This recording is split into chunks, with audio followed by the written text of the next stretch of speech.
Tov, Prima Paï. Voilà, c'était un cours qu'il ne fallait pas rater ce soir pour une raison très simple. Vous savez, il y a des parachiotes qui doivent nous laisser sur notre faim. Et il y a une paracha qui s'appelle Vaishlar qui m'a toujours dérangé. La fin de Vaishlar. À quoi ça sert d'insister, de répéter les derniers psukim de Vaishlar? Eh bien, il faut savoir que la Kabbalah considère que tous les derniers psukim de Vaishlar, c'est les fondements de la Kabbalah. Le fondement de la Kabbalah est entre autres à la fin de Vaishlar. Et où ça? Dans les sept rois d'Édom. Regardez, page 208. Page 208 dans Art Scroll. Chapitre 36, verset 31. Et voici les rois qui régnèrent dans le pays d'Édom avant que qu'un roi ne règne sur les enfants d'Israël. Béla, Vaimlor Bédom, Béla ben Beor, Beshem Hiro Dinava. Il a été dans une ville qui s'appelle Dinava. Vayamot Bala, Vaimlor Tartav, Yova, et on y continue, on continue, on continue. Franchement, je m'en fous. Ça m'intéresse pas du tout. Mais mec, ça me saoule. Pourquoi nous raconter les détails des rois des Saves? Leur nom, où ils habitaient. Il y en a même un, on dit son nom de sa femme. Et tu dis, mais qu'est-ce que c'est que cette histoire? Le Shem Ishto Mehetavel, Bat Atred, Bat Mezav.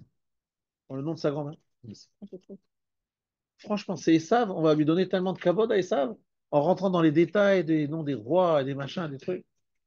Moi, je trouve que c'est. Et même avant ces derniers versets, de donner beaucoup de place à Esav, Alouf machin, Alouf truc chouette, Alouf ça veut dire le prince. On répète, on redonne. Mais franchement, Bémet, c'est celui qui est seulement al pipchat, il n'y a pas d'explication. Je dis tout de suite, il n'y a pas d'explication sur la fin de Vaishla. Mais la Kabbalah, elle s'éclate. Elle s'éclate. C'est tout écrit là. La Kabbalah elle s'éclate. Alors, justement, tu me parles de Ishmael, tu me tends une perche. Ishmael, on a eu quelques versets, mais franchement, on voulait dire qu'il y en avait 12. On a eu 12, on a donné leur nom. Mais franchement, le pauvre Ishmael, il s'est un peu banané. Comme d'habitude, il s'est banané à la fin. Franchement, il y a quelques mots, quelques trucs. Bon. Et ça, quel cavode on lui fait, quel truc, on répète. Machin. Moi, j'ai jamais compris, jusqu'à que j'ai vu dans les écrits du Ramchal. Alors, c'est des écrits un peu très ésotériques qui sont à dire Bamarom. Mais en fait, c'est dans le Zohar HaKadosh, on voit ici, il y a vraiment le sod de toute la Kabbalah. Alors, je me suis dit, on ne peut pas, ce shiur, ne pas décoller un peu grâce au Ravilel. Franchement, on va être vraiment chez les termines de Ravilel. Ça ne va pas déplaire à Charles, c'est sûr. Mais il va nous éclairer à travers ses écrits. Et évidemment, nous allons relire le Ramchal dans le Derech Hashem après avoir lu ça. Deuxième chose que je voulais vous annoncer, c'est que le Mashiach est très bientôt. Il arrive très bientôt. Je sais que vous... D'abord, vous voyez à quelle vitesse ces événements se précipitent. Ça a pris de court tout le monde. Il n'y a personne qui avait prévu la chute si rapide de Bachar al-Assad. Incroyable. On a l'impression d'un château de cartes, comme s'il n'y avait rien. Un truc qui paraissait puissant, indescriptible, solide, éternel, 53 ans, je ne sais pas combien. Et tout d'un coup, tac, il y a quelques types qui arrivent avec quelques armes, et hop, tout s'écroule, il n'y a personne. Il n'y a personne en face. Ça, Rabotai, c'est une des choses que le Rav Wolbe nous disait lorsqu'il a parlé de l'URSS qui s'est effondré. Il nous a dit cette fameuse chose qui m'a beaucoup marqué.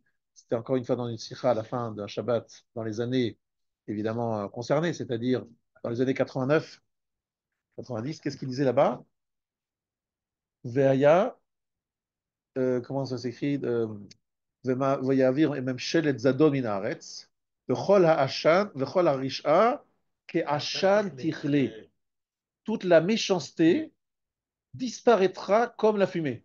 Je dis, c'est quoi cette histoire de fumée? Parce que la fumée, tu vois ça, dis, oh là là, fumée, c'est incroyable, c'est impressionnant. Puis après, tu rentres dedans, tu rentres dans la fumée. Tu dis, mais il n'y a rien, quoi, c'est de la fumée. Eh bien, Kol Harish Akula, la méchanceté disparaîtra comme la fumée. Ça paraîtra un truc énorme, on rentre dedans, il n'y a plus rien, il n'y a rien. Et il dit, en fait, là, il disait ça en 89, avec la chute du mur de Berlin. Et moi, j'ai vécu ça cette nuit de dimanche, de Shabbat à dimanche. Je dis, mais ils sont partis où? Tout le monde s'est demandé, ils sont partis où? Tous les tortionnaires, les flics, les services secrets, l'armée, le machin, ils sont où? Personne. Personne. Je dis, c'est pas possible. Kol Arisha Kula, Karachat Dichle. Maintenant, les autres Rishaim qui sont arrivés, je sais pas si c'est des tzadikim qui sont arrivés. En tout cas, pour l'instant, moi, on se réjouit un petit peu d'avoir un peu un rachat qui a disparu. Après, est-ce qu'il y a un autre rachat qui va prendre la place? Je ne sais pas. En tout cas, ce qui est sûr, voilà, d'accord, ils sont en train de donner les Israël. En tout cas, vous voyez, c'est quand même incroyable de voir ça. Il faut quand même réaliser, lorsqu'on vit dans des événements, on ne se rend pas toujours compte. Pourquoi je vous dis ça? Parce que vous avez l'impression que pour que le Mashiach vienne, ça a l'air compliqué, il va falloir faire des guerres, des machins. Peut-être que ça sera peut-être beaucoup plus facile. Peut-être que ça sera plus facile que vous pensez, que nous pensons tous. Kol Arisha Kula, Kachan Dichle. Peut-être que ça ne se passe pas aussi vite. C'est un machal pour la fin des temps. Et pourquoi je vous dis que le machal, pourquoi c'est important, c'est que le Mashiach vient bientôt? Parce que j'ai réalisé qu'il y a beaucoup de boulot jusqu'à la fin des 6000 ans. Et c'est un peu le sujet de ce chiot. Il y a beaucoup de choses à faire avant la fin des 6000 ans, parce que avant la fin des 6000 ans, et on va le voir tout de suite maintenant, il doit y avoir Triat Ametim. Le Mashiach, Triat Ametim, la construction de Beth Amikdash. Triat Ametim est longue, ça fait pas tout ça. Il y a plusieurs étapes dans Triat Ametim. Il y a beaucoup de boulot jusqu'à la fin des 6000 ans. On est en 5784. Il reste combien de temps? 216 ans. 215 ans. Ça fait quoi? C'est rien du tout. Sauf que j'ai une payée, pardon. On est 85, mais pas, ça fait 215 ans. C'est rien du tout, 215 ans pour faire tout ce programme. Avant la fin des 6000 ans. C'est rien du tout. Alors, nous allons d'abord lire le Derech Hashem, puis après nous allons voir le commentaire du Rav Hillel sur ces différentes choses que je viens de citer. Alors, d'abord, le Rav Hillel, c'est à la page, je vous rappelle que nous sommes dans le chapitre qui s'appelle Bemin HaEnoshi, donc Perek Gimel, et nous allons commencer à la lettre He, d'accord? La lettre He. Page 11, Ah, page 11 dans le livre traduit. Donc, חלק א', פרק ג', אות ה'. וממה שיצטרך עוד לדעת, qu'est-ce qu'il faut encore savoir? שהנה המין האנושי, אין עניינו הראשון כמו שאנו רואים ומבחינים אותו עתה, כי אולם שינוי גדול יבוא. Au début, ce n'était pas du tout ce que nous voyons aujourd'hui. Il y a un grand שינוי גדול. והוא עניין חטאו של אדם הראשון. C'est la faute d'Adam הראשון, שנשתנה בו האדם והעולם ממה שהיה בתחילה. L'homme et le monde a changé. ואולם פרטי השינוי הזה ותולדותיהם רבים. Les détails de ce changement et ce qui va en découler, c'est très nombreux, il y a beaucoup de choses. בוא נדבר בנפנים בסייעתא דשמיא. ונמצא שהדיבור במין האנושי וההבחנה בנישואיו כפולים, כי ידובר בו בנשואיו מבחינתו קודם החטא, וידובר בו בנשואיו מבחינתו אחר החטא, כמו שנראה עוד בעזרת השם. Comme je sais que vous avez la traduction française, je lis rapidement. Je ne veux pas faire un cours de lecture-traduction. Donc ceux qui n'ont pas la traduction sont invités à acheter le livre traduit. En tout cas, mon but dans mon cours, c'est pas de faire la traduction.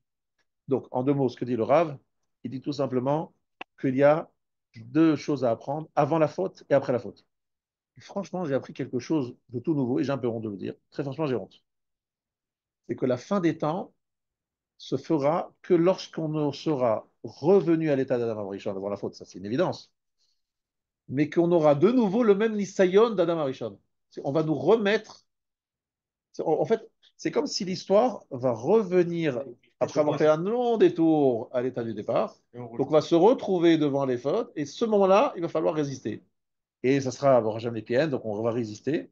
Le nouveau Adam Arishon bis, qui est constaté, non, qui sera constitué de toutes les Neshamot, de tout ce que vous connaissez, d'accord? Tout le monde sera un peu dans ce Adam Arishon, il résistera et l'histoire sera finie. Il va falloir faire un tikkun pendant toutes ces milliers d'années, mais finalement, le tikkun acharon, c'est de recommencer exactement la même épreuve qu'Adam Arishon. Alors, je n'arrive pas à comprendre pourquoi, parce que si on sait déjà l'épreuve, a priori, c'est facile de résister. Si Adam Arishon savait la catastrophe qu'il allait induire, il n'aurait jamais fauté. Donc, je ne sais pas comment Hachem va s'y prendre pour faire en sorte que l'épreuve, il va faire un autre type d'épreuve, j'arrive pas à comprendre, mais peu importe, ça n'a pas d'importance.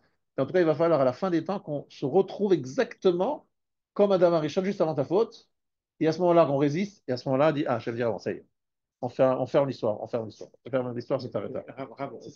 On peut très bien imaginer ce que c'est. Par exemple, un soldat, quand il s'entraîne, on lui dit, tant qu'il n'a pas fait l'épreuve du feu, il n'a Exactement. pas vraiment combattu. Non, non, ça s'entend. Ouais, J'ai pas dit que ça s'entend pas. pareil, vous Je avez sais dit pour juste la que j'arrive pas Vodazara. comment, après avoir vu tout ce qu'on a vu, ça sera encore une épreuve, c'est souvent parce que tu as un doute, tu as, une méconnaissance. Mais là, après avoir vu toute l'histoire, c'est facile. Si Adam et Jean avaient su avant que ce que c'est le serpent et que ce que c'est, etc., il n'aurait pas fauté. Donc, on va retrouver une épreuve équivalente, qui ne sera pas la même exactement. Après la chambre, on recommence. Voilà, on peut reprendre. Et non, Bon. mais On peut avoir d'Hachem trouver la solution, c'est ouais, pas un problème. non, mais même Trouver un moyen pour que ce soit une épreuve. mais sur le Vaudor, c'est Ouais, pareil. ouais, Ils ouais, avaient d'accord. vu la sortie d'Égypte et tout ça, et pourtant ils ont fait la faute. Et sur la Vodazara, vous avez vu qu'il a été fortifié. Ah bon, vous avez raison, de toute manière, Hachem trouvera les solutions. Ah Et oui. c'est pas notre urgence aujourd'hui. Mais ce qu'il faut savoir, c'est l'état d'Adam Arishon avant la faute et après la faute, parce que nous sommes concernés par cet état d'Adam Arishon avant la faute, puisque ça va nous revenir dessus. On va retrouver cet état-là, nous-mêmes. C'est la fin De l'histoire. C'est-à-dire que le monde il a été créé pour la faute, après. Pour résister à la faute originelle, ouais. Pour résister à la faute originelle. C'est-à-dire que la faute a été prévue, quoi. Oui, exactement. La femme, elle sauter aussi. Ah ouais, tout ça. Non, c'était prévu. Alors, lui, le Rav Hillel, c'est le premier enseignement que je voulais dire en son nom ce soir, justement, parce que tu me tends la perche, j'y vais. J'ai noté quelques références. En fait, le Rav, il dit la chose suivante, il dit qu'en fait, il y a ce qu'on appelle le Olam Hatzilut, le monde où Akadosh Baruch Hu, qui est proche d'Hachem, voilà. Puis après, il y a des mondes qui se matérialisent. C'est très important, parce que, écoutez bien, je ne veux pas faire un cours de Kabbalah, moi j'aime toujours faire des choses qui sont compréhensibles et qui nous parlent. Alors, comprenez la chose suivante. Lorsque chez Akadosh Baruch Hu, c'est Kulo Rouhani, entièrement Rouhani, plus ça se rapproche de nous, plus ça se transforme à quelque chose de très matériel, très proche de la matérialité. Ça se, voilà, ça se transforme. Alors, le mot concrétisme dérange, parce que matérialise, on dira matérialiser. Ça se matérialise, d'accord? Donc, chez Akadosh Baruch Hu, dit au niveau de Hatzilut, donc au niveau de l'origine, Akadosh Baruch Hu, il sait tout ce qui va se passer. Il voit qu'il va y avoir la faute, il sait qu'il y aura Abraham, Isaac et Jacob, il y aura David, et tout ce que tu veux. Mais plus ça descend vers nous, plus le monde, c'est le monde du libre arbitre. Donc les choses se voilent. Donc nous, on a la Brira, mais lui, il a l'Aïdia. Lui, il sait, mais nous, on ne sait pas. Donc par exemple, vous pouvez le ressentir comme ça avec, avec, avec un enfant. Vous dites à votre enfant, écoute, je t'explique très très simple. Si tu vas là-bas, voilà ce qu'il va y avoir. Je te dis, je sais, parce que je l'ai fait moi-même avant. J'ai fait le truc, j'ai l'expérience, je sais ce qui va se passer. Je te dis déjà, tu vas aller là-bas, voilà ce qui va se passer. Et l'enfant, qu'est-ce qu'il dit? Bon, papa, t'es gentil. C'était avant. C'était avant, et puis moi, je refais mon expérience. Bref. Et il fait les mêmes expériences, il tombe aussi dedans. Toi, tu vois ce qui va se passer. Lui, il ne voit pas, il a le libre arbitre, il a le choix. Mais toi, tu sais que tu ne referais pas cette bêtise, que tu l'as déjà fait, tu connais, machin. Akadosh Baruch Hu, il voit très loin. Alors, à un niveau, le gros problème qu'il y a, c'est comment on passe de ce monde où on voit tout et tout éclairé à un monde aussi obscur que le nôtre. Le problème, c'est de savoir comment ça se connecte. La connexion est très difficile à comprendre entre ce monde où tout est clair et le monde dans lequel est tout est obscur. Comment s'obscurcit. C'est compliqué à comprendre, mais ça, on va devoir comprendre. Donc, ce que veut dire le Rav Hillel, et c'est pour ça que j'ai commencé mon shiur comme ça, c'est qu'en fait, les 7 rois, ce sont des mondes qui ont été créés et qui se sont brisés. C'est-à-dire, en fait, chacun des rois de Esav que vous voyez, on parle de Malchut, de royauté, ce n'est pas à prendre au pied de la lettre, c'est des rois qui avaient tel pays, etc. Ce sont des mondes créés par Akadosh Baruch Hu, et Akadosh Baruch Hu les a brisés, cassés, puis après, on a fait un autre monde, puis après un autre monde, un autre monde. Chaque fois, il y a ce qu'on appelle Shvirat Akelim. Shvirat Akelim, la cassure de l'objet. Pour vous expliquer ça encore en cherchant des images pour vous. Moi, je m'imagine, je suis un artiste et je veux se faire une belle sculpture. Qu'est-ce que je fais? Je fais une première sculpture et je dis, ah, pas du tout, aucun rapport. Allez, je la casse, je recommence. Alors ça, c'est vrai, mais c'est pas totalement vrai parce que chaque étape amène une certaine révélation. Et ces révélations-là, ils appellent ça en nitzotzot, c'est comme des étincelles qui vont, en se cassant, se libérer et vont se disperser. Et ces étincelles, il va falloir les retrouver dans les mondes d'en bas. Ça veut dire, en fait, il faut retrouver à travers les échecs. J'essaie de traduire dans les mots les plus simples. Je demande Mechila Kadosh Baruch Hu si je suis trop dans la vulgarité. C'est trop pas vulgarité, dans la vulgarisation, pas la vulgarisation, la vulgarisation. Parce que des fois, en force de vulgariser, on déforme ce que c'est. Mais comme c'est très dur de trouver des mots qui vont définir des choses qui sont si lointaines, ce qui est important, c'est la conclusion. C'est qu'à chaque étape, c'est pas que Hachem il s'est dit bon, on s'est trompé, on casse et on n'a rien fait. C'est que chaque étape apporte une certaine forme de luminosité, d'étincelle, mais qui n'est pas parfaite. Et après, ces étincelles descendent dans le monde d'en bas, un peu en bas. Et aujourd'hui, on est tout le temps en train de chercher ces étincelles perdues et dispersées qui viennent de ces cassures de ces différents mondes. Ça pourquoi? Parce qu'en fait, Akadosh Baruch Hu, il a voulu créer un monde de chosha, d'obscurité. Donc, il a créé une grande luminosité qui ne supporte pas le contact avec le monde matériel. Et donc, chaque fois, ça explose. Mais cette explosion est porteuse Il de, en ressort des porteur choses. de. Rien n'est perdu. Voilà, c'est pas perdu totalement. Il n'y a Voilà. Il rien y a n'est des perdu. étincelles dedans. Donc, aujourd'hui, les plus grandes guilouilles, les plus grands dévoilements, c'est lorsque vous cherchez et vous trouvez une étincelle dans l'obscurité. C'est l'étincelle de l'obscurité. C'est-à-dire, c'est exactement ce que nous faisons nous. Nous sommes dans un galout, dans un exil. Cet exil, eh bien, je vais vous trouver vraiment une image, je trouve magnifique, mais je suis très fier de moi. Et c'était un vous explique comment ça se passe. Vous êtes en France. Bon.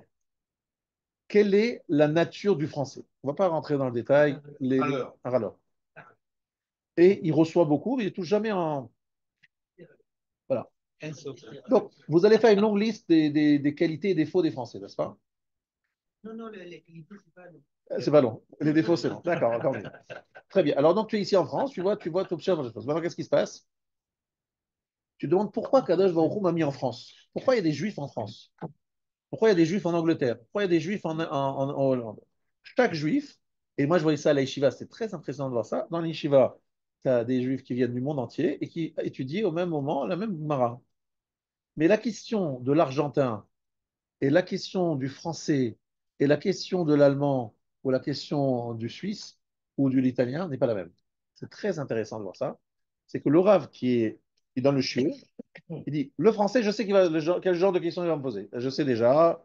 L'argentin, je sais quel genre de questions il va poser. C'est intéressant. C'est-à-dire leur culture venant de leur pays d'origine les a formatés.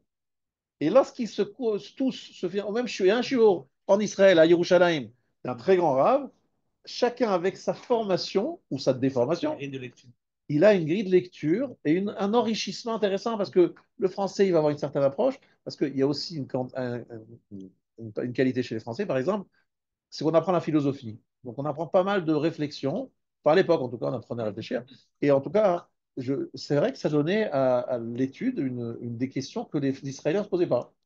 On ne se posait pas des questions. Et le français, le ravi dit, bon, ça c'est une question de français, ça je vois tout de suite, c'est la question d'un français. Mais c'est intéressant de voir que chaque pays avait une influence, et c'est très beau à voir. Ça veut dire qu'en fait, le galout, c'est pas que des choses négatives, c'est aussi un éclairage venant du rocher de cet endroit. Comme on est dans l'obscurité en galout, chaque obscurité, lorsque j'étudie la Torah, je me dis, comment avec ma langue, avec mon culture, je vais comprendre ce passage de Gemara, par exemple. Donc, avec ma formation, déformation, mes midot, etc., je m'attaque au même texte. Mon éclairage aura une originalité qui vient de ce que je suis. C'est cela le génie de chaque Exactement. Et les nitzotot qui se sont dispersés dans tous les pays du monde, elles ont justement une particularité parce que chaque pays a sa nature et son mentalité. Et c'est pour ça qu'il y a le galout. Le galout, c'est pour amener, enrichir l'Eretz Israël de toutes ces petites tzotzot. C'est magnifique. C'est ça, on voit, c'est par rapport aux 70 nations. Et voilà, les 70 nations, il y a 7 rois. Il faut aller à 10 sphirotes, exactement, exactement. C'était pas également l'objet des étapes des Béné Israël dans le désert. Voilà, dans le désert, les 42 étapes, exactement. Les 42 étapes, c'est pas un hasard. Parfait. Monsieur Bernardin, c'est encore autre chose, mais c'est vrai qu'il y a lié un peu à ça. Et tout ça, c'est pour vous expliquer que ce qui est important que vous compreniez, c'est que l'éclairage obtenu dans l'obscurité, ce qui va être le thème de Hanouka, a une puissance que n'ont pas les éclairages qui sont sans obscurité. Voilà, c'est ça, le Dikat Hametz, c'est le Hanoukia. C'est vraiment, c'est un élément très intéressant On sort de la dévoilement. lumière quand le fond est noir. Voilà, on fait ressortir la lumière lorsqu'il fait noir. Exactement. Talmud de Babel, ça a quand même éclairé quand même pas mal. Voilà, bravo, bravo. Et c'est important ce que tu dis. Le Talmud Bavli a pris la primauté sur le Talmud de Yerushalm, d'Israël. Je dis, mais c'est pas normal en Israël. C'est l'endroit du dévoilement de trucs. Rabbi Yochanan, c'est pas n'importe qui a écrit le Talmud Yerushalmi. Et le Talmud Bavli est le principal Talmud, alors qu'il est dans un lieu obscur, de galop terrible, etc. Et c'est là-bas qu'on a découvert le Talmud Bavli. C'est incroyable. Et c'est de l'araméen, et c'est impressionnant. C'est impressionnant de voir comment le dévoilement de la Torah chez Baal Pé se fait dans des lieux, et des fois avec des personnages descendants de terribles tortionnaires, etc. Incroyable, incroyable de voir ça. Et c'est pour ça qu'en fait, Yitzhak, il aimait Esav. Parce qu'il voyait chez Esav Tsaïd Befiv, qui avait des choses à capturer dans sa bouche. C'est une allusion à la capture de la Torah chez Baal Pé, qui Bapé. Torah chez Baal Pé, Saïd, il y a quelque chose à capturer. C'est quoi à capturer? C'est Rabbi Meir, Rabbi Akiva, c'est les Neshamot. Ils se trouvaient chez Esav. Yitzhak a vu le de loin. Il a dit, mais il faut les ramener, ceux-là. C'est Neshamot. L'os, un petit peu l'os, tout ça. Ankelos, très bien. Shmaya et Aftalion, les rabbinim de Hillel. Et il y a une longue liste. Rabbi Akiva, Ruth. Mais Ruth, c'est pas de l'époque de. C'est pas la même époque. En tout cas, Tsaïd, c'est pas Esav, c'est pas Esav, tu vois. Lui, je parlais de Tsaïd, le fils chez Esav. Les descendants d'Esav, il y a des nitzotzot, des lumières, etc. Vous ne verrez pas de très grands descendants d'Ishmaël. Très, très bizarre. Chez Ishmaël, vous n'avez pas des grandes personnalités de Ishmaël, descendants d'Ishmaël, qui se seraient convertis en venant d'Ishmaël. Par contre, chez Esav, vous avez une flopée. Ouais, c'est impressionnant de voir ça.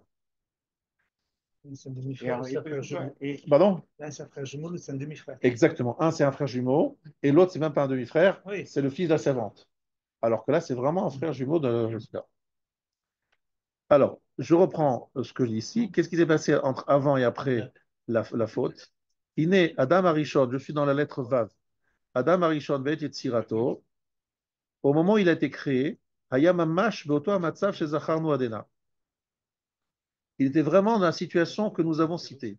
Tainu Shiwaya Murkav Min Shnei Chalakim Haoftim Shamanu Shem Aneshama Vaguf. Il était lui aussi composé d'un corps et d'une âme. Bamsiut Hayu Shnei Ainanim Hatov Ve'Hara Ve'omed B'Shiku Benehem. Il y avait aussi le choix entre le bien et le mal. Et Berid avec Bema Sheyirtsemem. Il pouvait choisir de s'attacher à celui qu'il voulait. Veine Hayarao Ilo Sheyifra Batov. Donc il aurait dû choisir le bien. Veyagbir Nishmato al Gufo, de renforcer son âme sur son corps. Vesichlo al Chomro, et son intelligence et son intellect sur son chomer, sa matérialité. Vazay Mishtalem Miyad Venach Bashlemut Anetzach. Alors attention à cette phrase. Vazaya Mishtalem Miyad Venach Bashlemut Anetzach. Ça veut dire que si Adam Arishon avait résisté à la faute originelle, il aurait été Mishtalem complet, plein, tout de suite, et l'histoire s'arrêtait là.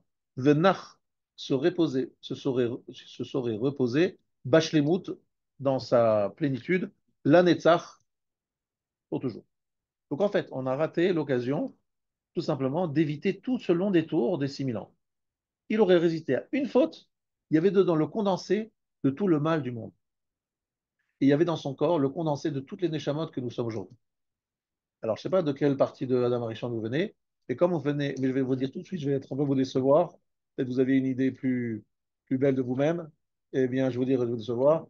On s'appelle Ikveta de Meshicha. Talon, talon. On est dans les talons. Ikveta de Meshicha. C'est pas seulement qu'on est à la fin des temps, mais on est dans les talons. Ça veut dire qu'en fait, nos neshamot sont plutôt des talons. Il y a quelques personnes ici, qui n'y aura pas qui viennent d'une partie plus élevée que les talons. Je ne dirais pas. En fait, je ne sais pas, mais Ikveta de Meshicha. Mais il faut savoir qu'en même temps, je voudrais dire quelque chose qui me donne beaucoup de cochotes. On dit que celui qui, dans cette période, il arrive à vraiment être un juif, émet, Yereshamaim Amiti, Baalem Asim Tovim Amitim, il a beaucoup plus de mérite que celui qui vivait à l'époque, par exemple, où il y avait où le monde entier, c'était les gens étaient croyants, etc. Donc en fait, ce que je veux dire, c'est comme il y a beaucoup de recherches, beaucoup d'obscurité, les étincelles que l'on capte, elles sont beaucoup plus précieuses. On en capte moins, mais elles sont plus puissantes parce qu'on ne les voit pas. Il y a tellement d'obscurité qu'elles scintillent et qu'on les attrape. Hop, on a attrapé Donc, peu d'efforts aujourd'hui, avec peu d'efforts, on arrive peut-être à un niveau que n'arrivaient pas les autres avec beaucoup d'efforts. Parce on a beaucoup de mérite à prendre le dessus sur un monde très, très obscur. OK? Mais vous avez vu qu'il y a une accélération depuis le 7 octobre. Donc, si vous n'êtes pas conscient que Hachem, il va très vite, eh bien, je vous demande tout de suite, attachez vos ceintures. On est en train de voir que ça va très, très vite. On ne sait pas où on va, mais en tout cas, on voit que ça va vite. Les événements se succèdent à très. L'histoire s'accélère. Moi, je sais pas, moi j'ai vécu, je suis né il y a quelques dizaines d'années, je ne me rappelle pas que ça allait aussi vite pendant. Ah, ça allait doucement, c'était. Là, tout d'un coup, hop, on essaie de régler tous les problèmes. Là. Netanyahu s'est dit, bon, ça y est, maintenant, on va s'attaquer. Bientôt, c'est l'Iran qu'on va tuer le. Immédiate mondiale. Voilà, voilà. Deux tours de l'Iran. Voilà, c'est autour d'Iran maintenant, ça y est. Ouais. On se dit, voilà, l'histoire est finie. Bon, mais je ne sais pas. Qu'est-ce qui va se passer? Personne ne sait. Tetzareh Sheteda, la lettre Zain, tu dois savoir, Shafapi she'en anu margishim la neshama beguf peula acheret, beguf peula acheret, zulat achiyut ve'askala, הנה באמת יש בחוקה שתזכך עצם הגוף וחומרו ותעלו עילוי אחר עילוי. Bien que tu ne sentes pas le moindre effet de la neshama, à part le fait de vivre la force vitale, ha'askala, la capacité de réfléchir, de comprendre, iné behemet, en fait, yesh bechuka, elle a dans ses capacités, chez des zakech, son rôle, c'est quoi? C'est de purifier le corps, et tsemagu vechomro. Le corps lui-même, l'essence même du corps, est allé ou ilou yachar l'élever élévation après élévation, jusqu'à ce qu'il soit apte à l'accompagner dans le profit, dans la plénitude. Là, ici, il dit quelque chose de très important. Il dit que le corps a une capacité d'élévation extraordinaire, à tel point que ça va devenir le livouille, c'est-à-dire l'accompagnant parfait de la neshama. C'est-à-dire que d'après le Ramchal, enfin, on va voir ça un peu plus loin, c'est que le but à atteindre, c'est que le corps pénètre, alors pas le corps de chair et de sang, mais la personnalité, soit tellement bien formée par la Neshama qu'il accompagne la Neshama et que la Neshama puisse l'accompagner, comme Eliaou, qui est monté entier, vivant, là-haut. D'accord? Maintenant, je vous fais remarquer que Eliaou, il n'est pas monté avec son. Alors, il est monté dans le char, il avait encore son corps, mais en montant, son corps a commencé à disparaître. Alors, j'étais pas là-bas, j'ai pas fait des photos, j'ai pas de machin. Je dis ce qu'il y a dans les soirées, c'est que on peut pas rentrer dans le Olam Haemet avec le corps, c'est pas possible.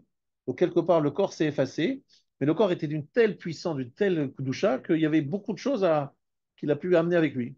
Il y a un problème Voilà. avec la résurrection, il y a un problème avec le corps revient.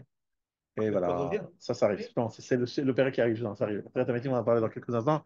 Je vais assez vite parce que je vais absolument arriver à cette partie-là qui va donner énormément d'explications. En tout cas, si l'homme Adam Arishon avait été zoché, s'il n'avait pas fauté, son âme aurait purifié son corps, purification après purification, jusqu'à ce qu'il arrive au niveau qui est la mesure nécessaire pour qu'il soit fixé dans un ta'anoug, dans une délectation permanente. Alors, attention, je vous rappelle qu'ici, le Rav, il nous rappelle la première phrase de M. Tesharim, que l'homme n'a été créé, les itaneg al Hashem, c'est très important que vous sachiez, si par exemple quelqu'un vous arrête dans la rue et vous dit, Monsieur Cohen, Monsieur Lévy, Monsieur Israël, dites-moi, le judaïsme en une phrase, c'est quoi le but d'un juif sur terre? En une phrase. Vous répondez, mon but, c'est de pouvoir me délecter de la splendeur divine dans le monde futur. Il vous regarde un drôle d'air en disant, mais celui-là, il est un peu fortement fatigué. Alors, je vous traduis ça en autres termes, parce que c'est d'abord, premièrement, notre but, c'est pas d'avoir 70 vierges, on s'en fout. Ce qu'on veut, c'est d'avoir une proximité avec Hachem, de profiter de sa splendeur et de sa proximité, qui représentera quelque chose de très difficile à définir, mais ça veut dire un bien-être parfait parce que je suis proche de l'homme, de l'être Shalem. Mais c'est très intéressant parce que ça définit une chose. Moi, j'ai envie de ressentir dans ma matérialité, dans mon spiritualité, des expériences d'un grand honnête. Et j'ai arrêté Rav Wolbe, je dis, Rav, expliquez-moi sur Rav. Moi, je vous dis, maman, ce qu'il m'a dit, Torah Sheba Alpé, c'est pas écrit dans les Sfarim du Rav Wolbe. Il m'a dit comme ça, Et il nous a dit, j'ai deux occasions, deux choses à te donner pour te donner la traduction matérielle de ça. Il m'a dit, est-ce que tu as un jour fait une mitzvah dans laquelle tu n'avais aucun plaisir d'essence? Prenons un exemple. Tu as fait, moi j'étais chez un milliardaire suisse à Genève il y a très très longtemps. Et mon beau-père m'avait fait un peu voilà, rentrer là-bas. Je ne ramassais pas d'argent à l'époque, j'étais jeune marié. Et c'était vraiment le chef Chamaïm que j'ai là-bas. Bon, chef Chamaïm, entre guillemets, parce qu'il nous a beaucoup gâtés. Et on arrivait là-bas, et il nous a dit, je vais vous raconter une histoire. Et il avait un kiff de raconter cette histoire. Je dis, bon, quelle histoire? Il dit, voilà, moi, une de mes mitzvot, c'est de payer des études à des gens de familles défavorisées. Ça coûte très cher dans certains pays l'université. C'est mon kiff de payer et de faire en sorte que ces familles, ces enfants qui n'auraient aucune chance d'accéder à des postes importants, etc., ils y accèdent. C'est super, belle mitzvah, etc. Et je vais vous raconter ce qui m'est arrivé. Je me suis retrouvé dans une affaire face à un avocat qui défendait la partie adverse, à qui j'avais financé toutes ces trucs, et c'était en fait l'avocat qui allait contre mes intérêts. Il est en train de se battre contre moi qui lui ai entièrement payé ses études. Et j'avais un kiff, il me disait comme ça, j'avais un kiff, parce qu'il ne savait pas que c'était moi qui l'avais payé. J'avais un kiff de voir comment il était bien formé. Il est un bon avocat. Pourtant c'était assez dépend. Retour sur la mission. Ah, ça, c'est un bon avocat, magnifique. Et ça. Pourtant, c'était lui le. Il dit, comme ça, on rigolait sur ça. Mais je me suis dit, c'est vrai que finalement, il ne retire pas de caveau de ça, finalement, parce que l'étudiant ne sait pas qui il est, il ne lui a pas dit merci. Bon, imaginons une mitzvah que vous faites, personne ne sait que vous l'avez faite. Mais vous n'avez pas un sentiment de bien-être. Ah là, je suis content, je fais quelque chose d'utile. J'ai rendu service, j'ai apporté quelque chose à quelqu'un. Ni votre kavod, ni de l'argent, ni rien que le plaisir d'avoir fait quelque chose d'utile. Vous l'avez tous ressenti une fois, j'imagine. Et à ce moment-là, vous dites, mais c'est qui profite là? Quel est le kiff là? C'est quoi qui kiffe là? C'est pas le kiff des sens, des cinq sens, mais c'est un sentiment de bien-être, de dire je fais quelque chose d'utile, de bien pour l'humanité, pour l'autre. N'est-ce pas? On a tous ressenti ça. Et dit ça, multiplié par des milliards de fois, c'est l'Eitaneg à la chaîne. Le plaisir, le délectation lorsque je suis proche d'Hachem. Je vais vous demander aussi de vous rappeler quelque chose que vous faites, c'est très bien. Un vendredi soir, pour une fois, madame, elle est contente, elle est souriante. Les enfants sont bien sages. Il y a une ambiance magnifique, les mets sont bons. On peut y avoir un moment de plénitude, un grand moment de plénitude. Et à ce moment-là, vous dites, eh non, la mama, mais non, la mama. Je suis dans mes non, la mama, je vis un moment où je suis bien. Qu'est-ce qui est bien? C'est pas parce que j'ai mangé un bon plat, c'est pas ça qui, c'est ce sentiment de plénitude avec sa femme, ses enfants, dans la sérénité, dans le sentiment. Ça donne, mais moi, je pense que c'est la dimension de Oneg. Oneg, c'est pas le plaisir violent et qui arrive un instant. C'est un sentiment de délectation. Je trouve ça délicieux ce moment. Donc j'essaie de trouver. Et un jour, après, il m'a dit une troisième chose. Malheureusement, je ne l'ai pas encore beaucoup ressenti, mais des fois, mais très rarement. Il me dit, lorsque tu fais une fila avec Havana, tu sens un grand bien-être, un grand oneg rouhani. Regardez comme ça, il dit, oh, aïe, aïe, aïe. Alors c'est vrai que lui, je le voyais faire la tfila. J'avais l'impression que chaque mot, c'était un- un grand moment de bien-être. Mais bon, c'est des madrigotes élevées. Mais il m'a dit, voilà, un moment de tfila avec Havana, etc. Le Suisse, tout ça? Tout ça, c'est le Rav Wolbe. Le Suisse, c'est un exemple que Rolman D'accord? Non, le Suisse dont je parle, c'est pas quelqu'un de religieux, malheureusement. Mais bon, en même temps, il avait il voulait faire des mitzvot. Alors, Botaï.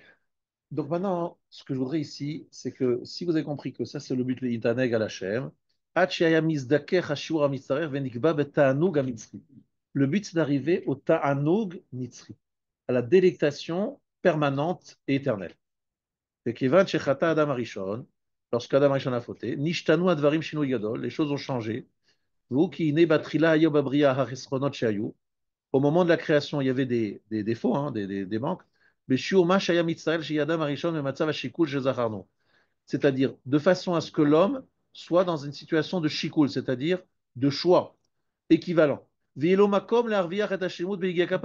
pour lui donner la possibilité de gagner sa plénitude grâce à l'effort. Omnam alede cheto, mais par sa faute, nosvu venitrabu chetzronot be'atzmo shel adam babriakula, se sont rajoutés et augmenté les manquements, les défauts dans l'homme lui-même et dans la création entière. V'od nitkasha tikkun mima shaya kodem.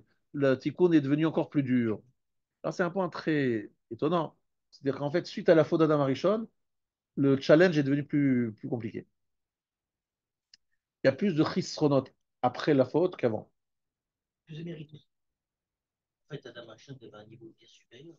Pas La bien partie supérieur, négative était énormément à l'extérieur. supérieur. C'est pas C'est-à-dire comparable. qu'elle était à l'extérieur. Il n'avait pas envie Exactement. le mal. Il n'avait pas envie, ouais, il n'avait Il voulait pas. prendre un loisir. C'est-à-dire qu'il a Exactement. fait du zèle. Oui, sauf que nous, on a beaucoup de mal à comprendre ce que ça veut dire à l'extérieur, à l'intérieur. Ce que vous savez aujourd'hui, c'est que vous avez envie, par exemple, de manger quelque chose de pas cachère, alors que vous savez que c'est pas cachère, mais vous avez envie. À l'époque, on avait envie de faire Vodazara, alors que, bon, aujourd'hui, on n'a plus envie, mais en fait, on sent ça. Adam Arishon, c'est comme nous devant la Vodazara, a priori. La Vodazara, est-ce qu'on a envie de la faire? Non. Alors pourquoi est-ce qu'il a fait la faute? La faute, il a bien une tentation. C'est quoi le problème de la faute? Il Il y avait un chicoul, il avait vraiment il hésitait. Voilà. Le serpent lui a raconté une histoire, une belle histoire, comme quoi s'il faisait ça, le Harizal dit que ça s'appelle Avera Lishma. Il lui a fait un chiour, un pile-pouille de Rosh Hashiva. Il lui a expliqué que s'il mangeait le fruit, il ferait encore plus la volonté d'Hachem, il allait plus se rapprocher d'Hachem. Il a fait un truc inimaginable que nous-mêmes, on ne comprend pas, parce que tout simplement, on est tellement loin de cette réalité d'Adam Arishon. Mais sachez qu'Adam Arishon, il y avait une grosse épreuve, mais qu'on a du mal, nous, à imaginer, parce que comme on est très différent de lui, mais en tout cas, il était sûr et certain des fois, et en tout cas, il avait un doute, si vraiment il n'allait pas se rapprocher plus d'Hachem en désobéissant qu'en obéissant. Je ne trouve pas le plus de mots pour ce qu'on appelle Avera Lishma, une transgression dans un but spirituel élevé. Et ce n'est pas le sujet du secours. Simplement vous expliquer qu'il y a une grande différence entre Adam Arishon et nous. Rien qu'une petite différence. Vous voyez, Adam Arishon, vous ne pouvez même plus le regarder. Il fallait des lunettes spéciales parce qu'il était aussi brillant que le soleil à son zénith. Donc, il était en ombre et la Neshama, elle transperçait son corps de lumière. Donc, vous voyez la lumière. Je n'ai jamais vu ça, moi, chez quelqu'un. Donc, c'est quand même. Il y a juste Moshe en descendant la montagne, il avait la lumière sur son visage. Voilà. Mais voilà. Mais sinon. Ça, c'est une petite différence. Il était très grand, très haut. Je ne sais pas combien de mètres, mais en tout cas, il était très grand, Mais bon, c'est un être qu'on ne peut même pas imaginer, quoi. C'est pas... Donc, franchement, c'est très dur de parler de l'état d'Adam Rishon avant la faute. Et à la limite, on peut se dire, on s'en fout, quoi. Mechila a dit tout ça, mais c'est pas notre quotidien, c'est pas le sujet. Mais si, parce que le Rav, il va nous dire que notre but à nous, c'est de redevenir comme Adam Rishon avant la faute. Donc, c'est notre problème. Tout ce qu'on est en train de faire ici, c'est pour retrouver l'état d'Adam Rishon avant la faute. Mais c'est pas le but final. Le but final, c'est d'arriver dans le Olam Haba, l'Eitaneg al Hashem, de se léguer d'Hachem et l'Ehenot Mizif Shrenado. Ça, c'est le but final. Le but final, c'est pas de revenir à l'état d'Adam Rishon avant la faute. Ça, c'est un moyen, un passage obligé avant d'arriver à Tanoug, on avait ça à Nitzri. Et comme je veux vraiment y Le but arriver. final, c'est pas un but final sur Terre. Pardon? C'est pas un but final sur Terre. C'est-à-dire que quelque part, même après le Kriyat Hamedim, la finalité n'est pas en fait ce monde-ci, c'est le Olam à Neshamot, ou le Olam à corps Neshamot. Alors justement. Alors en fait, c'est pour ça que je vous dis ça. C'est vrai qu'il va falloir que on avance un petit peu plus vite pour y arriver. Mais le but, en fait, de mon chiot aujourd'hui, c'était de vous expliquer comment lui, il voit la fin des temps. Il explique pas mal comment les choses, les différentes étapes, comment ça se passe, qu'est-ce qui se passe l'un après l'autre. Il est très précis, c'est très impressionnant comment il décrit ce qui va se passer pour arriver à la finalité que nous venons de décrire maintenant. Donc, attends un petit peu, tu vas voir. שכך סדרה החוכמה העליונה את הדברים על פי מידת הטוב והיושר, כי יען לא היה סיבה לרע ולחיסרון שבו, אלא שכך הודבה ביצירתו, הנה במה שיסיר עצמו מן הרע ויפנה אל הטוב, ישיג מיד צאתו מן החיסרון וכנותו השלמות. Donc, parce que il n'y a pas de raison au mal et au défaut, seulement c'est dans notre nature, c'est dans notre création, ben, en enlevant le mal, et se tournant vers le bien, il va tout de suite accéder à la shlemut et il va sortir de chisaron. J'explique ce que ça veut dire. les manquements, les défauts et les problèmes qu'on a en nous ne sont pas essentiels en nous. C'est comme des saletés qui se collent. Donc dès qu'on s'en débarrasse, ben, on est nous-mêmes, quoi, en fait. On n'est pas en train de. On est juste en train de se débarrasser d'un petit défaut. Des fois, c'est un gros défaut, mais c'est pas nous-mêmes, c'est pas notre etsem. C'est pas ce qu'on est essentiellement. Alors là, j'hésite un petit peu, mais parce que je voulais quand même vous dire un certain nombre de choses que dit le Rav, le Rav Hillel. Et donc, je vous demande juste de bien écouter ce que je vous dis maintenant. Il y a plusieurs éléments qui vont être nécessaires à vraiment comprendre avant de pouvoir continuer. Alors, dans le commentaire, il s'appelle Netivot Hayam. Euh, il nous explique Hakol Tsafoui Vehareshut Netuna. Qu'est-ce que ça veut dire Hakol Tsafoui dans Avot, chapitre 3, C'est écrit, Mishnah 15. c'est clair. Hakol Tsafoui. Vous avez dit tout est clair, ce n'est pas exact. En traduction précise. Ça, c'est presque Safoun. C'est presque Safoun. Safouille. Oui, oui. C'est à la vue de tous. Hakol Tsafoui. Tout est dévoilé et visible de loin. Sofé. Sofé. Harat Voilà, Sofim. Harat Sophim. Le mot Scopus, qui est mal traduit, parce qu'en fait, Harat Sophim, c'est le monde de ceux qui observent. Parce Des que visionnaires. des visionnaires, ouais, de ceux qui voient. Parce qu'en fait, sur le mont Scopus, on a une vision très belle du Harabaït, etc. Donc, Harat Sophim. Donc, Akol Safoui. Tout est visible de loin. Ve'areshut Netuna. Mais il est donné à l'homme le reshut, c'est-à-dire la possibilité de choisir. Choisir. Alors, le Rav demande, mais comment c'est possible, ça ne va pas ensemble? Si tu vois tout et tu observes tout, tu n'as pas reshut Netuna, tu n'as pas la Bechira. Pardon? Quand même? Non. Moi, il y a un grand principe que tu dois savoir, que si on a la Bechira, c'est parce que quelque part, il y a une partie de zone d'obscurité. Parce que si les choses étaient très, très, très claires, tu ne ferais pas la. Alors tu dis, je crois pas, parce qu'en fait, tu penses à des fumeurs qui savent certainement que c'est dangereux de fumer, mais qui fument quand même, par exemple. Ou des gens qui ont une addiction à la drogue, ils vont vouloir prendre la drogue, même s'ils savent très parfaitement que c'est des choses mal, et que c'est ou des gens qui font quelque chose de mal, ils savent très bien, mais c'est plus fort qu'eux. Voilà. Ça, c'est ce que toi, tu penses. Mais nous, on pense, c'est nous, la Mishnah dit, lorsque quelqu'un il a une connaissance approfondie, alors, le problème, c'est de savoir le niveau de connaissance que tu as. Si tu as une connaissance très forte de la Torah et des mitzvot, tu ne peux pas fauter. Toute la raison pour laquelle tu fautes, c'est parce que tu as une connaissance partielle. Mais là, si tu avais une connaissance parfaite et claire dans ta tête, tu ne peux pas fauter. Ouais. Voilà. C'est l'hyperconscience. Alors, j'entends votre question. Rabbi Yochanan Cohen Gadol, qui est devenu sadducéen à la fin de sa vie, il a mal tourné. Il dit, il est rentré plusieurs fois dans le Kodesh HaKodashim, mais ce monsieur, il ne savait pas la vérité. La réponse est oui, il ne savait pas le niveau. S'il avait eu une vraie ria, il n'aurait pas fauté. C'est une méconnaissance. Hichem Labouya qui était le prof de Rabbi Meir. Voilà, Isha Ben Avouya, c'est exactement ce que dit la Gemara, qu'il est nichnas dans le Pardès, et en rentrant dans le Pardès, il n'a pas compris quelque chose, et il s'est donc rebellé, parce qu'il ne comprenait pas quelque chose, il n'avait pas vu quelque chose. Rabbi Akiva, qui a tout vu, même au moment où on était en train de lui écorcher le truc, il n'y a aucun problème, il était en train de parler à Hachem. C'est ça que j'explique. C'est toujours une dimension de à Kol Tsafouille va Reshut Netuna. Ça va pas ensemble.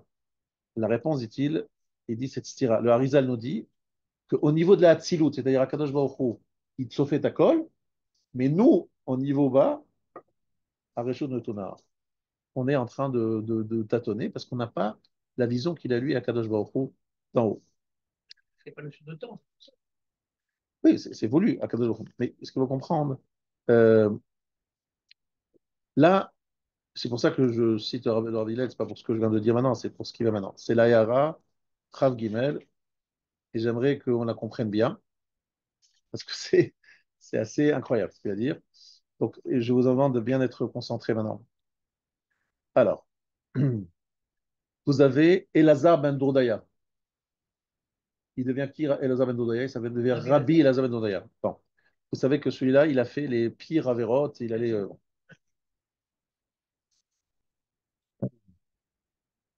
Im chetze, yeh basit litchouva, שמכוחה יעלה האדם אל הדרגה אליה הוא צריך להגיע על פי רצונו יתברך. Ça veut dire qu'en fait, même la Avera, c'est ça la seule moyen qu'il avait. לולא החטאים, לא היו יכולים להתעלות לדרגה אליה הגיעו בכוח התשובה. Ça veut dire qu'en fait, sans la faute, ils n'auraient pas pu s'élever au niveau où ils sont arrivés grâce à la tchouva. שדווקא מתוך עומק החטא הגיע לדרגת תשובה עליונה כל כך. Alors, je vous explique ce que ça veut dire. Lorsque la personne fait... Une photo du texte. Oh, avec plaisir. Lorsqu'un homme il fait une avéra, et qui pénètre au fin fond de la avéra. Donc, on va prendre l'exemple d'Elazar ben Doudaya parce que c'est vraiment un exemple très parlant. Elazar ben Doudaya, il est allé voir tous les prostituées de son époque. Et là, le moment où il fait tchouva, c'est le moment où il va voir la prostituée VIP de son époque. Et il a traversé des mers, il a pris des risques, il paye très cher. Et devant elle, il fait tchouva parce qu'elle lui fait une remarque qui l'ébranle et à ce moment-là, il se réveille. On va revenir dans les détails. Au moment où il est au fin fond de la Havera, donc il est arrivé au... Hein, c'est là que se révèle le Nitzotz, une étincelle de vérité qui était totalement cachée là-bas. Et ce Nitzotz-là, qui ne voit que parce qu'il est tombé tout en bas, lui permet de remonter et de devenir Rabbi Elazar ben Doudaya. C'est quand même, vous devez quand même poser la question, comment on appelle un type pareil Rabbi Elazar? Rabbi de quoi? Qu'est-ce qu'il a appris en quoi il est rave? Il a enseigné quoi? Eh bien, il a découvert dans le fin fond de la Havera l'étincelle que personne n'avait vue, parce que personne n'était allé aussi loin dans la Havera. Et que cette étincelle n'était perceptible que quelqu'un qui allait aller jusqu'en bas. Vous vous rendez compte de ça? C'est terrible. C'est sans la Havera, il n'aurait jamais pris cette étincelle. C'est-à-dire, il a dans le Omek Achet, dans le fin fond de Mahamakim, dans les profondeurs du mal, se trouve caché comme une perle, une étincelle, et je le traduis en bon français, ça veut dire que à travers l'expérience du mal, aller jusqu'au bout dans son paroxysme, se révèle un niveau de vérité qui n'est visible que lorsqu'on a essayé le maximum du mal. C'est du Yitro puissance, voilà. C'est Yitro qui découvre la vérité à travers toutes les expériences qu'il a tentées avec toutes les Averodozara du monde, c'est d'aller jusqu'au fin fond de l'expérience de cette sexualité qui est complètement débridée, folle, folle, et qui lui permet de voir une étincelle de vérité. Alors pourquoi on nous a arrêtés au 39, au 49, Sha'aret ou A? C'est ça. On aurait dû laisser le 50e. Alors, le 50e, d'abord, est-ce qu'il existe le 50e? Visiblement, puisqu'après on retourne au point de départ. C'est une grande marloquette entre les Koubalim. Est-ce qu'il existe une 50e part? Parce qu'on nous donne certains disent qu'à 50, il n'y a plus rien. C'est la même chose. Ouais. La boucle est bouclée. En tout cas, ce que je veux dire, c'est que des fois, la vérité apparaît à travers l'expérience négative totale, absolue. Absolue. Pardon? A priori, voilà, le résultat il est bon, la pizza elle est bonne, la mascade elle est bonne, mais en attendant, le process il n'est pas du tout là. Pas du tout. C'est assaut de commencer sur ça parce qu'en fait, en général, ce qui se passe, c'est que les gens qui font ce process ne se relèvent jamais parce qu'ils tombent, ils tombent, ils tombent, ils tombent. Mais celui qui arrive à trouver, il devient rabbi parce qu'il découvre un truc que personne n'a découvert. Une forme de vérité que personne n'a découvert. Parce qu'en fait, Akadosh Baruch Hu a voulu mettre ses nitzotzot dans les parties les plus basses. Non, personne n'a dit que c'est comme ça qu'il faut vivre. Hein. Je n'ai pas dit que c'est ça le maître. Parce que Rabbi Elazar ben Doudaya, il a peut-être fait tchouva, il est rentré au Lamaba, mais il n'a pas du tout les mêmes mérites que Rabbi Akiva et que, on est d'accord. Ce n'est pas l'équivalent de Rabbi Akiva. Mais ce qu'il dit ici, le Rav, c'est la chose suivante, c'est qu'en fait, Dafka mitoch omek achet, igia le dargat tchouva eliona kolkach. C'est parce qu'il était dans la profondeur de la faute qu'il est arrivé à un niveau de tchouva si élevé. Achiatzta bat kol v'amra, Rabbi Elazar ben Dorodaya, Rabbi. D'accord? C'est un peu l'histoire des saints que vous racontez. Exactement. Et Esav, quelque part, au départ, son rôle, c'était d'aller fouiner dans les maximums, dans l'obscurité absolue, pour retrouver. Mais finalement, voilà. Mais finalement, il est rentré et il n'en est pas sorti. Parce que c'est très dangereux de faire ça. C'est extrêmement dangereux. C'est extrêmement, voilà. Exactement. Et donc ça, c'est ce qu'il dit ici le Rav. Euh, Akol Safoui. Akadosh Baruch Hu, il voit depuis le début que la Avera est un moyen pour faire Teshuvah et de dévoiler des choses qui ne pourraient pas être dévoilées sans cela. C'est en fait le sod du Mekoshesh. D'accord? Donc ça, c'est un premier point. Je vais continuer, mais vous allez comprendre après la suite pourquoi c'est important de comprendre ça. Mais dans le Siman Resh Tzadik Vav, et donc les Mekoubalim, ils parlent de Shvirat Akelim, c'est-à-dire qu'il y a les Sod Shivat Malché Edom, les 7 rois d'Edom, Vayimloch Vayamot, c'est quoi que ces rois sont devenus rois et qu'après ils sont morts? Aolamot Shebarak Kadosh Baruch Hu Vechivan, Ki Malchutam Ibriatam Vehotzaatam Lapoel. Lorsqu'on parle de royauté, c'est la création de ces mondes et leur apparition. Ou mitatam, ishviratam, ou pizou, chelke akdusha shebahem bechol hametziut. Leur mort, c'est les casser, les disperser, ces étincelles de Kedusha, dans toute la réelle, dans tout ce qui se passe. Vetafkidam shel bnei ha'adam, bime'al arshita alfei shenin, et le rôle des hommes pendant les 6000 ans, les varer et nitzotse akdusha shenaflu matar. C'est de d'éclaircir, de choisir et de les trier, ces étincelles de Kedusha qui sont tombées si bas, ou les ha'alotam ou le taknam, de les faire monter et de leur faire un tikkun. Voilà. Donc moi, j'ai essayé de vous l'expliquer à travers les galouillottes. Lorsque vous ai parlé des expériences du galout, dans le galout, on voit quelques étincelles de vérité qui apparaissent, quelques étincelles de émet et de lumière qui apparaissent dans le fin fond du galout. Est-ce que c'est clair pour l'instant? Je sais que c'est pas facile, hein, c'est des histoires de khurban, de destruction et de construction, destruction, construction, destruction. Il y en a 7. 7 pour arriver après aller chercher ces étincelles perdues et leur redonner leur place. Il y a un lien avec les 7 cieux. C'est un lien avec les 7 cieux et surtout c'est un lien avec les 7 sphirotes, les 7 sphirotes appartenantes. Alors, maintenant, je vais vous expliquer ce qui va se passer. Le Rav, il va maintenant donner les différentes étapes qui vont s'imposer à la fin des temps. Ces différentes étapes correspondent au tikkun nécessaire pour notre corps et notre âme. Et ces différentes étapes, je vous invite à bien écouter ce que je vais dire maintenant, avant la fin des 6000 ans. Avant la fin des 6000 ans. On a étudié dans Makot, n'est-ce pas, qu'il va y avoir les villes de refuge à l'époque messianique. Donc, s'il y a des villes de refuge, c'est qu'il y aura des morts, et des morts par accident. Shogeg. Donc, on aura une période messianique où le monde continuera à se fonctionner comme aujourd'hui. On apportera les corbanotes, mais c'est un monde qu'on appelle Yemot HaMashiach, qui ressemble beaucoup au nôtre. Pardon? Il y aura le Beth Amikdash. Il y aura on pourra faire les mitzvot de Aleph jusqu'à Tav, toutes les mitzvot. Le Mashiach sera. Mais attention. On sera mortel. Exactement. Sinon, il n'y aurait pas les villes de refuge. Donc, il dit la chose suivante, c'est ça qui est extraordinaire. Il dit attention. Pourquoi est-ce que Yom HaMashiach, ce n'est pas la fin de l'histoire? Et qu'est-ce qui se passe lorsque l'homme, il sort de son corps? La lame de l'homme sort de son corps. Qu'est-ce qui se passe? Elle va dans le Gan Eden. Dans le Gan Eden, il n'y a que la Neshama, il n'y a pas le corps. Ça s'appelle le Olam HaNeshamot. Et les gens se trompent en pensant que le Olam Haba, c'est la même chose. C'est toujours un Neshama sans corps. Il dit non, c'est pas vrai du tout. Qu'est-ce qui va se passer? Pendant ces 6000 ans, donc on est bientôt à la fin, c'est pour ça que tout le monde parle de l'avenue du Mashiach et de plus en plus, il faut qu'il y ait eu Triatametim, l'avenue du Mashiach d'abord, Triatametim, la reconstruction du Beth Amikdash, la guerre de Begog ou Magog, et un long processus jusqu'à la disparition du Yetzirah. Des traits d'amitié d'après, mais t'as pas avant. Alors, moi j'ai compris que les VIP, c'est-à-dire Moshe, Aaron, etc., ils se lèvent, c'est pas, j'ai compris, le Leshem Shuvach Lama, il dit comme ça, ils viennent très tôt, se lèvent très tôt, au début, mais les autres, ça prend un peu de temps. Ah, donc c'est pas obligatoire. Ouais, ouais, bon, je ne crois pas que ce sera pas, bon, bon. Non. En tout cas, le processus, j'en sais.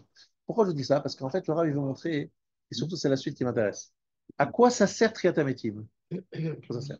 Alors, je vais vous demander juste de sauter parce qu'il y a une partie que je vais faire la prochaine fois, mais il faudrait juste que vous sautez deux, trois sémanim. La lettre Yud Aleph, pardon, la lettre tête, excusez-moi. La lettre tête, ומולה מלכות בית זה גזרה מידת דינו יתברך שמו, שלא יוכלו לא האדם ולא העולם, מעתה הגיע אל השלמות. Hachem a décrété que l'homme et le monde ne peuvent pas arriver vers la shlemut, Odam Batsura Shinkalkela. S'ils sont encore dans la forme qui s'est abîmée, Dainu Atsura Sheshlaim Arshav. C'est-à-dire tel que nous sommes maintenant. Sheba Nitrabara, où le mal est très important. Et là, Itzarech Lahem Be'echeach, Avor Ma'avar Hefsed. Il faudra faire passer par le Hefsed. Dainu Hamovta Adam, la mort pour l'homme, Hefsed le Chol Shara Orim, Ovaim Shitkalkelu Imo. Et tout ce qui est avec lui qui s'est abîmé, tout doit disparaître. ולא תוכל הנשמה לזכך הגוף, אלא אחר שתצא ממנו תחילה וימות הגוף וייפסד. Le neshama ne pourra pas purifier le corps seulement après être sorti du corps, et le corps va mourir, va disparaître. ואז יחזור וייבנה בניין חדש. Et à ce moment-là, il sera reconstruit, une nouvelle construction. ותיכנס בו הנשמה ותזככהו.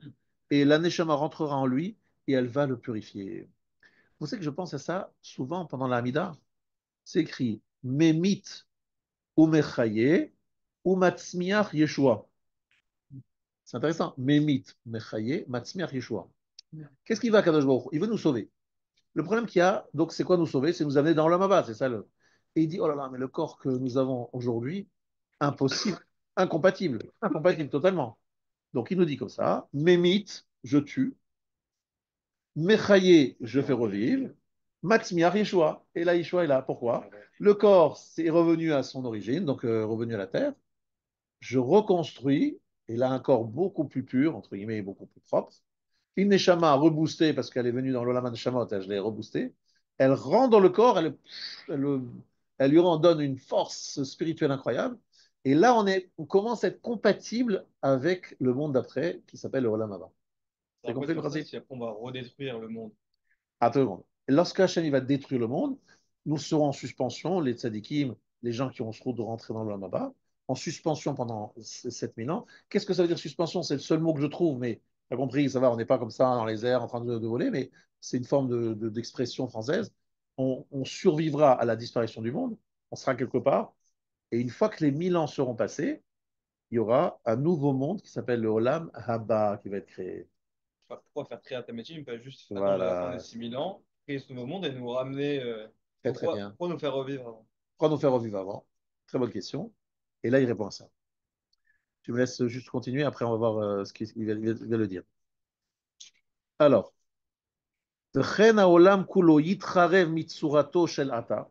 le monde entier sera complètement détruit par rapport à la forme qu'il a aujourd'hui. Il va retrouver une autre forme adapté à la shlemut. Il a été décrété sur l'homme qu'il meurt et qu'après il revive. Et le monde qui doit être détruit et après se renouveler. Pendant 6000 ans, il y a le monde. Un est détruit, donc un 1000 ans c'est détruit. Ou le Sof Elef Shana, et à la fin des 1000 ans, Akadosh Baruch Hu Choser ou Mechadesh et Olamo. Akadosh Baruch Hu renouvelle son monde. Vine lefi shoreze, Zman Agvul Amiti, Zman Kibula Sachar Shezacharno le Mala. Le moment où Akadosh Baruch Hu nous récompense, le moment où il y a le salaire de tous nos mitzvot, ou Mekomo, ou Achar Atria. C'est pas au moment d'Atria, c'est après la résurrection. Baolam Sheitradesh, dans le monde qui sera renouvelé. L'homme pourra y profiter, et ça c'est le mot important, begoufo ou benishmato, avec son corps et son âme. C'est ça l'erreur que tout le monde fait. Il n'y a que l'âme. Non, c'est pas que l'âme. Begoufo ou benishmato, dans le monde d'après. Goufo et nishmato, mais pas un corps comme nous connaissons aujourd'hui. Biot goufo mezukach nishmato, son corps sera purifié par son âme. Ou muchan al yada liot nehene batovahu, et sera préparé grâce à elle de pouvoir profiter de ce bien-être. Mais il y aura une différence entre les gens. C'est-à-dire, il y aura des gens plus purs que d'autres. Donc, ils auront une perception plus puissante les uns par rapport aux autres. Parce qu'il y a quand même des différents efforts qui ont été faits dans ce monde. Certains ont purifié leur corps d'une façon extraordinaire. C'est l'exemple d'Avraham, Yitzhak et Yaakov et des gens comme ça. Les Asara ou Malchut sont arrivés à un niveau très élevé. Mais nous, on n'a pas à ce niveau-là, donc on aura moins de, voilà, un niveau moins élevé, mais c'est Hashem, on espère avoir le passeport pour aller dans ce monde futur. Alors voilà, en fait, c'est ça que ça veut dire. Le Gan Eden, c'est un lieu où, genre, la consigne pour mettre là-bas les Neshamot. Parce que le corps, il doit retourner à la poussière. Et on fait quoi avec la Neshama? Il faut bien la mettre quelque part. Donc il y a la consigne de la gare là-bas, mais sauf que dans cette consigne, il y a des belles choses qui se passent. C'est agréable, sympathique, bonne relation, bonne fréquentation, t'es bien, etc. Mais c'est un peu un lieu de triage, de conservation, avant que l'âme revienne sur Terre avec un corps purifié et encore fasse toute une étape qu'on appelle Triatamétim pour préparer au passage dans le monde d'après. Ça, je dis que c'est très très court, 216, 15 ans, c'est très peu. Pardon? Ah ouais. Même avant Olam Haba, à la fin des 6000 ans, tout est détruit. La consigne et tout, tout est détruit. Donc il faut recommencer un nouveau monde. On est en suspension pendant 1000 ans. C'est l'appel la septième millénaire, c'est-à-dire Shabbat.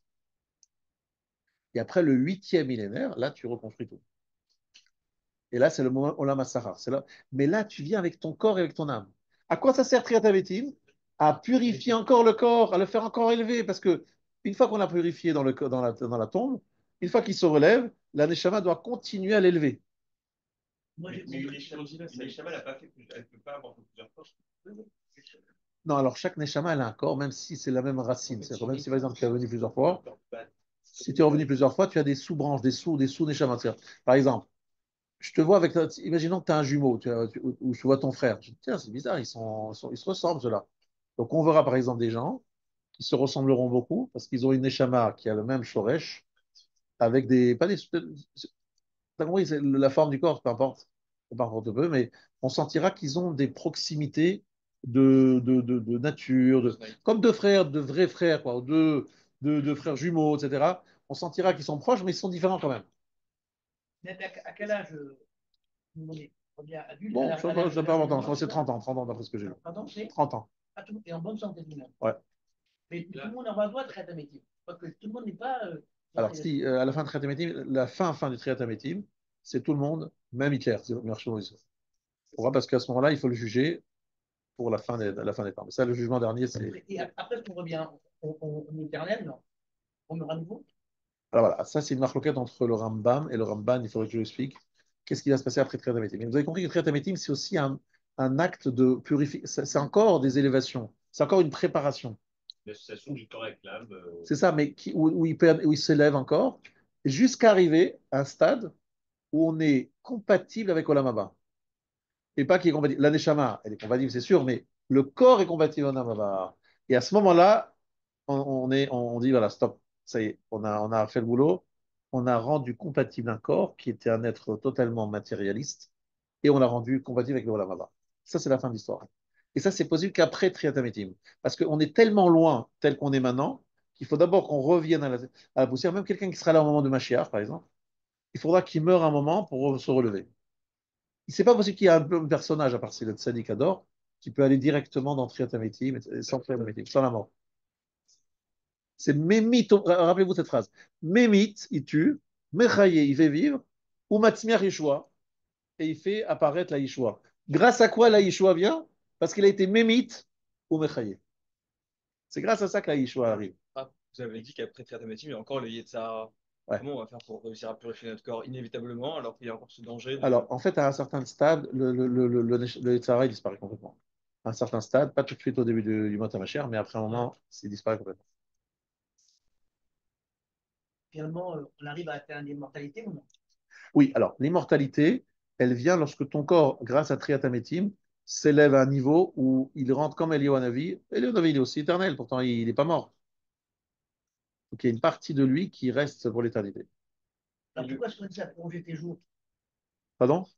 Ah voilà, c'est quoi Orech Yamim? C'est quoi Orech Yamim? Prolonger des jours. J'ai expliqué ça plusieurs fois, mais je ne sais pas si vous l'avez noté.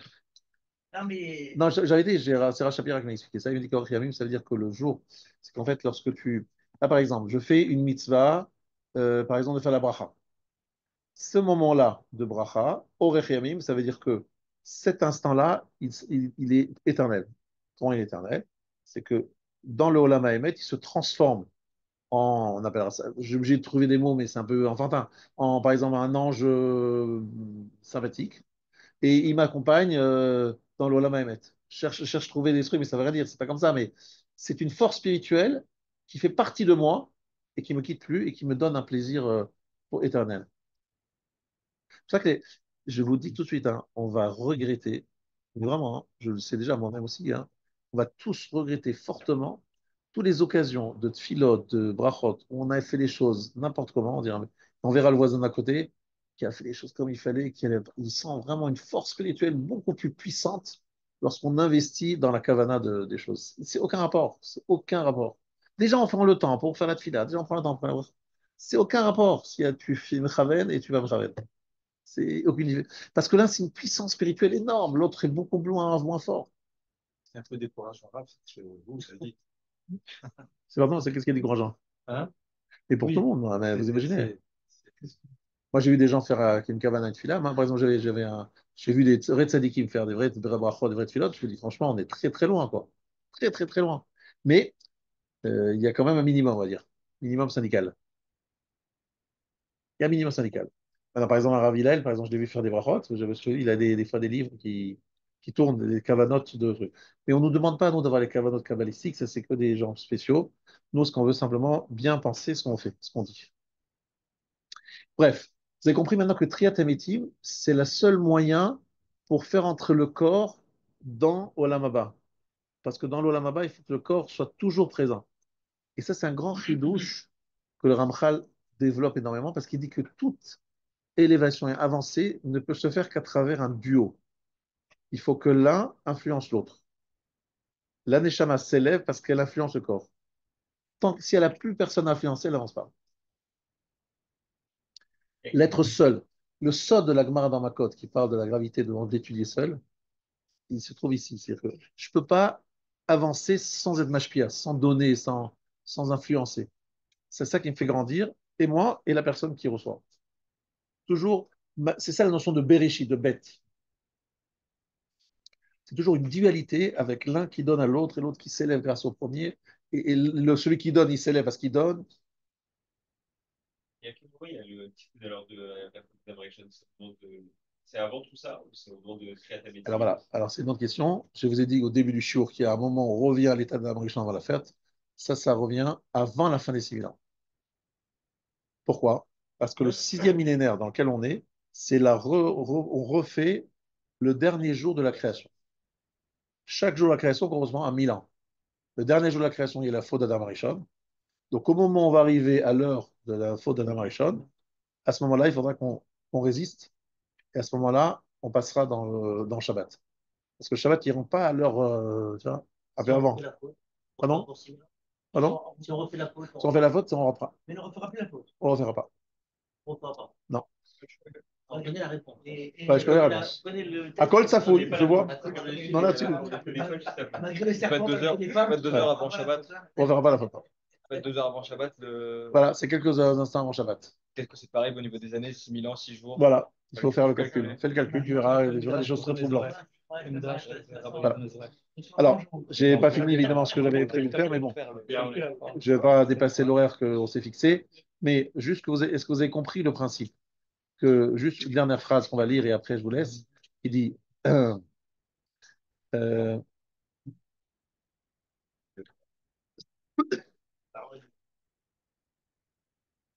c'est impossible d'arriver à la dimension de Triatamétim, donc au Olam Abba, sans arriver à une disparition du corps qui a besoin, mais, et là il explique le Rav Hillel, il y a des gens qui ne sont pas obligés d'avoir Chibut HaKever. Il donne l'exemple de Yosef. Yosef, il a été mis dans une boîte, Aaron, Ça sentait bon. un cercueil. A priori, c'est le contraire de ce qu'il faut faire. Il ne faut jamais être dans un cercueil, il faut qu'il soit proche de la terre. Et comme Yosef, il n'avait pas du tout besoin de passer par Chibut HaKever et la disparition de son corps, parce il avait déjà fait le tikkun sur terre, donc c'est pour ça qu'on l'a mis dans une boîte. C'est ça. Les tzaddik, non, c'est pas le seul. Bon, non, c'était Le pas- Gaon de Vilna, on l'a déterré en l'année, parce que vous savez que le cimetière actuel de Vilna, c'est pas le. Je sais pas si tu te rappelles de ça. Je sais pas si tu étais avec nous dans ce voyage. Le gars de Vilna n'est pas enterré là où il a été enterré après sa mort. Il a été déplacé. Et lorsqu'on a déplacé son corps, on a vu que même des poils étaient encore comme s'il venait de mourir il y a des frais. Bon, les grands tzadikim, Combien d'années? là c'était des dizaines d'années après sa mort, parce qu'il faut que je retrouve exactement les dates, hein. Lorsque j'étais là-bas, ils m'ont donné les dates. C'est des dizaines d'années après sa mort, son corps était d'une fraîcheur comme s'il venait de mourir. C'est pas le seul qu'on a C'est pas le seul, on a retrouvé. Moi, je parle également aussi par rapport à tous les shvatim, toutes les tribus. On a également aussi aussi la même sur Yehuda qui avait des Russes qui étaient en train de se Tous les battre. grands tzadikim, comme tu dis, n'ont pas besoin de revenir à la terre parce qu'ils ont fait le travail sur terre. Maintenant, bon, la plupart des gens, ils ont besoin de faire autre chose. C'est pour ça qu'en Eretz Israël, on enterre directement sur la terre parce qu'on considère que ça rapproche le tikkun, le fait de retrouver la poussière.